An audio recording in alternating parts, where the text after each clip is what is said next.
আমি চলে এসেছি তোমাদের সাথে আমার বিয়ের মেকআপের ওপরে একটা মিনি ব্লগ নিয়ে।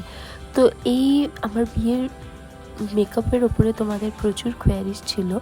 তো তোমাদেরকে প্রথমেই বলে দিই, আমার বিয়ে আর রিসেপশনের কিন্তু মেকআপ আর্টিস্ট একজনই ছিল, সেটা হচ্ছে সিমিদি। সিমিদির নাম্বার আমি নিচে মেনশন করে দেবো। তোমরা তোমাদের বিগ ডের জন্য কিন্তু সিমিদিকে বুক করতে পারো। তো এটাই হচ্ছে সিমিদি। এবার আমি কিছু কথা বলছি তোমাদেরকে। একটা ভালো বিয়ের লুকের জন্য কিন্তু একটা ভালো মেকআপ আর্টিস্টের পাশাপাশি কিছু কোঅপারেশন লাগে। মেকআপ আর্টিস্টের কথা মতন 2 মাস আগে থেকে স্কিন কেয়ার যেগুলো আমি করেছি, তারপরে মেকআপ আর্টিস্টের পছন্দ মতন কিছু জিনিসপত্র যেরকম গজরা, ফুল, তারপরে মাথার টায়রা টিকলি মেকআপ আর্টিস্টের সাথে ডিসকাস করেই কিনবে। প্রয়োজনে ভিডিও কল করে দেখিয়েও নিতে পারো।